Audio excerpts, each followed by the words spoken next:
अस्सलाम वालेकुम दोस्तों, कैसे आप लोग। मुझे पूरी उम्मीद है कि आप लोग बेहतर होंगे। अल्लाह पाक आपको अपने हिफ्ज़-ओ-अमान में रखे। दोस्तों, आज मैं हाज़िर हुआ हूँ आपके सामने क्योंकि मुझे एक बात को लेकर आज बेहद तकलीफ़ है। क्योंकि समाजवादी पार्टी के महाराष्ट्र के प्रदेश अध्यक्ष अबू आसिम आज़मी आज उत्तर प्रदेश के आज़मगढ़ ज़िले में आए थे और ये आज़मगढ़ ज़िला उनका पैतृक स्थान भी है, यहीं वो पैदा हुए हैं। आज वो आए थे आज़मगढ़ ज़िले के एक जगह है सठियाव, वहाँ पे समाजवादी पार्टी का कार्यालय है, वहाँ पर वो पहुँचे थे। तमाम पत्रकारों के सवाल का वो जवाब बेहतर दे रहे थे, लेकिन जब एक पत्रकार ने ये सवाल किया कि एमआईएम के सदर असदुद्दीन ओवैसी कह रहे हैं कि बाबरी मस्जिद तो हमसे चली गई, बाबरी मस्जिद ले ली गई, अब हम कोई दूसरी मस्जिद अपने हाथ से जाने नहीं देंगे। इस बात पर अबू आसिम आज़मी क्या कहते हैं, क्या जवाब देते हैं, ये सुन के मुझे अब तक बेहद तकलीफ़ है। आइए पहले आप ये रिपोर्ट देख लीजिए।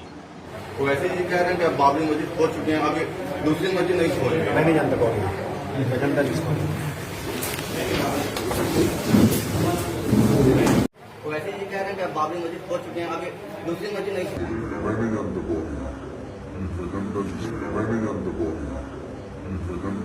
तो आपने देखा, ये कह रहे हैं कि कौन है ओवैसी, मैं नहीं पहचानता। अब सवाल ये उठता है कि असदुद्दीन ओवैसी को कौन नहीं पहचानता है। 2 बार के संसद रत्न है ये, समाजवादी पार्टी से भी पुरानी पार्टी है एमआईएम, और उस पार्टी के ये तीसरे सदर हैं असदुद्दीन ओवैसी। खुद सांसद हैं, इस समय पार्टी के सदर भी हैं, सांसद भी हैं, संसद रत्न भी इनको मिल चुका है और इस समय वो लगातार मुस्लिमों की आवाज़ उठाते जा रहे हैं। आप देखे होंगे दिल्ली में जब जहांगीरपुरी में जब दंगा हुआ था, वहाँ पे घर गिराए जा रहे थे, तो यही असदुद्दीन ओवैसी एमआईएम के सदर वहाँ पहुँचे थे, अबू आसिम आज़मी नहीं पहुँचे थे।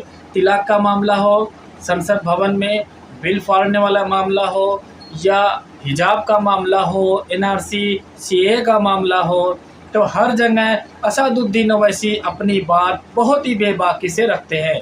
लेकिन असदुद्दीन ओवैसी को इस तरीके से एक ऐसे नेता द्वारा झुठला देना और ये कह देना कि हम ये कौन है हम नहीं जानते, कहीं ना कहीं भारतीय मुसलमानों के लिए ये बात बेहद नागवार गुजरेगी।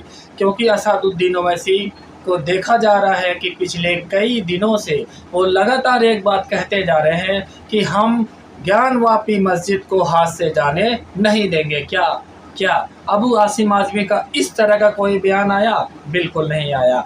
लेकिन अगर उनका बयान आया तो वो मुस्लिमों को तोड़ने वाला आया है, जोड़ने वाला नहीं। कुछ भी कहने से पहले हाशिम फिरोजाबादी का एक छोटा सा शेर आपके सामने पेश कर रहा हूँ, आप देखिए वो क्या कह रहे हैं इस शेर में। बंदिशिया सुन्नी बरेलवी में बट गए, अपने अपने मकसदों से इसीलिए हट गए। अपनी अपनी मस्जिदें हैं, अपने अपने पीर हैं, तरकशों में संग खाए सारे टूटे तीर हैं। सैकड़ों खुदा है जिनके एक जगह खड़े हैं, एक खुदा वाले सारे बिखरे हुए पड़े हैं। कौम को मैं आईना दिखाने आज आया हूँ, सोए हुए शेरों को जगाने आज आया हूँ।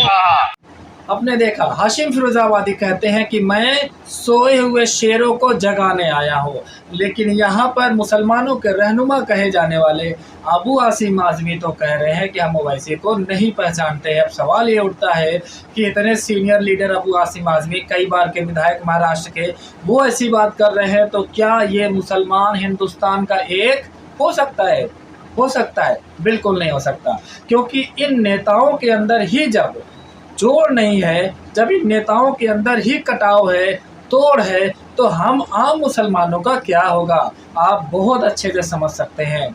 तो फिर मैं यही कहना चाहता हूं अबू आसिम आज़मी साहब से कि आपने जो आज काम किया है सठियाव आज़मगढ़ ज़िले में, उस पर आप विचार ज़रूर करिएगा। क्योंकि आप एक सांसद को, वो भी संसद रत्न जिसको मिल चुका हो, पुरस्कार मिल चुका हो, आप ऐसे सांसद को जो खुद अपने पार्टी के सदर भी हैं, कई बार के सांसद भी हैं, अपने लाइफ में कभी उन्होंने कोई चुनाव नहीं हारा है, ऐसे इंसान को आप अगर ये कह देते हैं कि मैं नहीं पहचानता, इससे साफ जाहिर है कि मुसलमानों के अंदर अभी भी एकता, यकजहती पैदा नहीं हुई है और ये आज के माहौल के हिसाब से हमारे लिए बेहद ही ख़तरनाक है।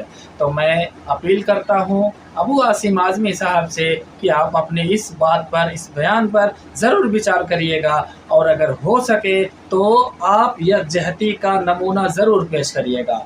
हालांकि अबू आसिम आज़मी अच्छे नेता हैं, मुस्लिमों की आवाज़ लगातार उठाते रहते हैं, लेकिन अकेले वो चाहे कि मैं उठा लूँ पूरे हिंदुस्तान के मुसलमानों की बात, तो ये नामुमकिन है। लेके चलना पड़ेगा तमाम मुस्लिम जो रहनुमा हैं, जो मुस्लिमों के लिए सब कुछ करने को तैयार हैं, सबको लेके चलना पड़ेगा। आप अकेले कुछ नहीं कर सकते।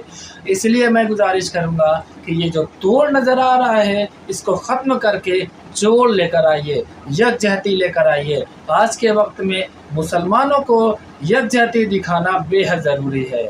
आप लगातार बने रहिएगा टुडे न्यूज़ एफए पर।